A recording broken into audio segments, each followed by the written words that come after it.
નમસ્કાર. ગુજરાત પોલીસ ભરતીની જે લાંબા સમયથી રાહ જોવાઈ રહી છે એના પર આજે આપણે થોડી ઊંડાણપૂર્વક વાત કરીશું. ખાસ કરીને એલઆરડી એટલે કે કોન્સ્ટેબલ અને પીએસઆઈ ભરતી 2025ના જુલાઈ મહિના સુધીના શું અપડેટ્સ છે એના પર. ઘણા ઉમેદવારો આતુર છે એટલે આ માહિતી બહુ જ અગત્યની રહેશે. તો સૌથી પહેલાં આપણે લોકરક્ષક દળ મતલબ એલઆરડી ભરતીની વાત કરીએ. જેમણે પેલી પ્રોવિઝનલ આન્સર કી સામે વાંધા અરજીઓ કરી હતી એમના માટે હવે શું સમાચાર છે? હા, બિલકુલ. જો એલઆરડીમાં જેમણે વાંધા અરજીઓ આપી છે એમના માટે એમ કહી શકાય કે પ્રોવિઝનલ આન્સર કી મતલબ સુધારેલી કી એ અરજીઓ મળ્યાના 7થી 10 દિવસમાં આવી શકે છે. થોડો સમય તો લાગે કારણ કે દરેક વાંધાને બરાબર ચકાસવો પડે ને, કોઈને અન્યાય ન થવો જોઈએ એટલે. ઓજાસ વેબસાઇટ પર નજર રાખવી ખૂબ જરૂરી છે અત્યારે. ઓકે, એટલે પ્રોવિઝનલ કી તો ટૂંક સમયમાં, પણ પછી પેલી ફાઇનલ આન્સર કી અને મેઇન વસ્તુ મેરિટ લિસ્ટ, એમાં કેટલો સમય લાગી શકે? એ આખી પ્રોસેસ કેવી રીતે આગળ વધશે? રીતે એમ માનીને ચાલો કે 15થી 20 દિવસમાં મેરિટ લિસ્ટ તૈયાર થઈ જતું હોય છે. એટલે આપણે ગણતરી માણી શકીએ કે જુલાઈના અંતમાં અથવા તો ઓગસ્ટ મહિનાની શરૂઆતમાં એલઆરડીનું ફાઇનલ પરિણામ અને મેરિટ લિસ્ટ આવી જાય. એટલે પ્રોસેસ આમ ચાલે: વાંધા અરજીઓનો નિકાલ, પછી પ્રોવિઝનલ કી, પછી ફાઇનલ કી અને છેલ્લે મેરિટ. સમજાયું. એટલે એલઆરડી ઉમેદવારો માટે જુલાઈ એન્ડ કે ઓગસ્ટ શરૂઆત મહત્વની રહેશે. સારું, તો આ થઈ એલઆરડીની વાત. હવે પેલી પીએસઆઈ ભરતીનું શું છે? એમાં શું ચાલી રહ્યું છે? એના ઉમેદવારો પણ એટલી જ આતુરતાથી રાહ જોઈ રહ્યા છે પરિણામની. હા, ચોક્કસ. પીએસઆઈ ઉમેદવારો માટે પણ અપડેટ્સ છે. અત્યારે જે પીએસઆઈની લેખિત મેન્સ પરીક્ષા લેવાઈ ગઈ છે એનું પરિણામ હજુ આવ્યું નથી, પણ પોલીસ ભરતી બોર્ડ તરફથી જે સંકેતો મળી રહ્યા છે એ મુજબ આ પરિણામ જુલાઈ મહિનામાં જ આવી જવું જોઈએ એવી પૂરી શક્યતા છે. ઓહ, જુલાઈમાં?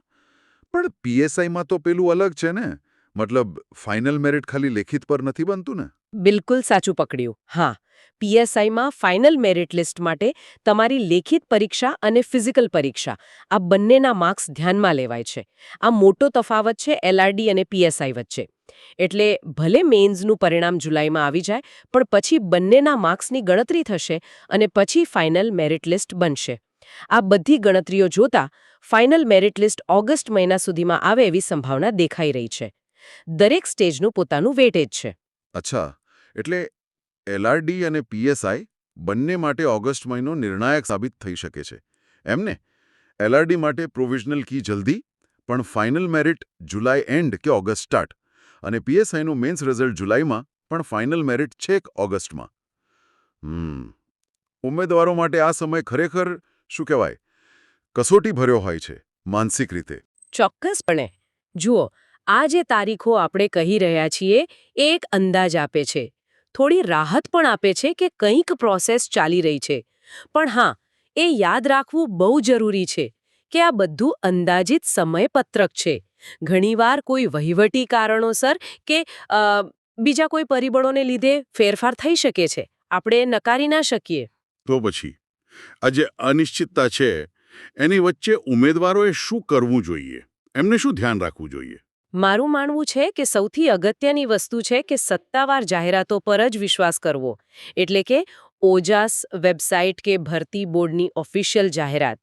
અફવાઓથી બિલકુલ દૂર રહેવું. બીજું, આ જે સમય છે એનો સારો ઉપયોગ કરવો. પોતાની ફિઝિકલ ફિટનેસ જાળવી રાખવી, માનસિક રીતે સ્વસ્થ રહેવું, સતત પરિણામની ચિંતા કરવાને બદલે કદાચ આગળ શું થઈ શકે એના માટે તૈયાર રહેવું, અથવા તો બીજા કોઈ વિકલ્પો પર પણ વિચારવું, એ વધુ સારું રહેશે. બહુ સાચી વાત.